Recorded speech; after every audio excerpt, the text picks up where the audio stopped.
Desa Sumberjo merupakan salah satu desa di Kecamatan Batu, Kota Batu. Letaknya berdekatan dengan Balai Kota Batu. Dengan total luas daerah sebesar 396 hektar, Desa Sumberjo didominasi oleh wilayah persawahan dan hutan. Karena persawahannya yang begitu luas menjadikan lahan Desa Sumberjo ini sebagai mata pencaharian utama masyarakat desa yang bermata pencaharian sebagai petani.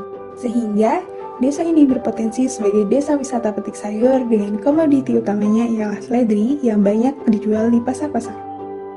Akan tetapi, penerapan pertanian pada desa ini masih bersifat konvensional dan belum ada sentuhan teknologi sama sekali. Selain itu, dampak dari penghasilan sayur yang sering terjadi saat musim panen di desa sering menyisakan limbah dan sayuran yang tidak semuanya diolah dan didistribusikan ke pasar. Menurut data terakhir yang didapat, ketika musim panen tiba, banyak menyisakan limbah dan sayuran yang tidak didistribusikan ke pasar, yang jumlahnya mencakup 3-5 ton sehari.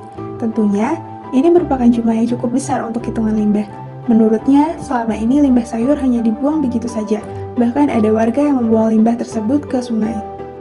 Dengan adanya permasalahan-permasalahan ini, warga desa dalam hal ini adalah BUMDes yang mengajukan permohonan bantuan teknologi untuk mengatasi permasalahan limbah.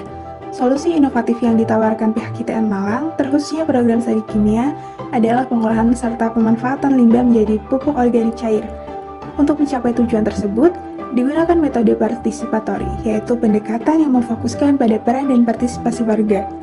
Kegiatan yang dirancang antara lain dengan memberikan pelatihan, pendampingan, dan kurasi dalam pengolahan limbah pertanian, terutama limbah sayur. Kelebihan dari POC yang diproduksi adalah menggunakan bioaktivator alami dari limbah pabrik keju yang jumlahnya juga cukup besar, yaitu 500 liter per hari.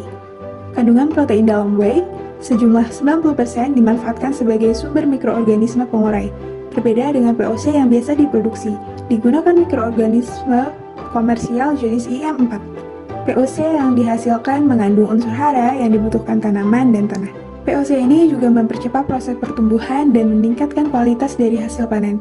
Bioaktivator alami yang berfungsi sebagai mikroorganisme pendegradasi limbah mengandung bakteri asam laktat dari jenis Bacillus dan jenis lainnya yang dapat membantu proses fermentasi bahan organik menjadi unsur organik yang dapat meningkatkan unsur hara tanah dan membantu pertumbuhan tanaman serta meningkatkan hasil panen. Masa panen untuk pengaplikasi menggunakan POC lebih lama daripada pupuk kimia.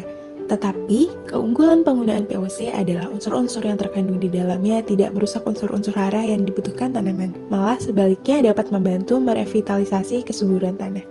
Dengan adanya gagasan pengolahan limbah yang direalisasikan, tentunya dapat menimbulkan dampak positif terhadap berbagai aspek, seperti aspek lingkungan, di mana masalah limbah-limbah pertanian dapat teratasi secara komprehensif. Kemudian, aspek sumber daya manusia, di mana masyarakat akhirnya mampu mandiri untuk mengolah sampah dan limbah pertaniannya sendiri. Dan faktor lain seperti ekonomi, yang di mana pemanfaatan POC ini selain dapat menekan biaya pembelian pupuk, di mana subsidi pemerintah terhadap pupuk organik diperkecil, bahkan ada beberapa daerah yang tidak mendapatkan subsidi lagi. Selain itu, harga pupuk kimia juga semakin mahal. Dengan memproduksi POC, warga desa Sumberjo dapat memanfaatkan sendiri untuk memenuhi kebutuhan pertaniannya. Produksi pupuk ini juga dijual secara offline melalui badan usaha BUMDes dan secara online melalui platform e-commerce yang ada. Upaya pemasaran produk inovasi yang dihasilkan sudah dibentuk CV. Makroja yang sudah ber-NIB, impact kegiatan MF 2022 meningkatkan perekonomian warga karena produk bisa dimanfaatkan untuk pertanian di lahan sendiri dan juga bisa dijual. Hasil panen yang melimpah membuka usaha baru dalam mengolah seledri kering menjadi produk herbal kering, yaitu teh herbal, dan produk makanan berbasis seledri kering. Untuk mewadahi kegiatan ini, sudah dibentuk unit usaha Serikandi Factory.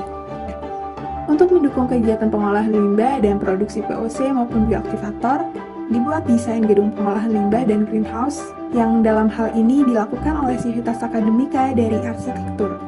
Adapun untuk rencana jangka panjangnya, dilakukan kolaborasi antara pihak kimia dan arsitektur dalam pembuatan konsep fasilitas penunjang pengolahan limbah yang lebih terstruktur, mulai dari area pemilahan, pencacahan, fermentasi, bahkan hingga distribusi penjualan. Selain itu, juga disediakan konsep rancangan greenhouse untuk masa mendatang sebagai fasilitas tambahan dan sarana edukasi untuk mempelajari penanaman sayuran menggunakan teknologi yang diperbarukan.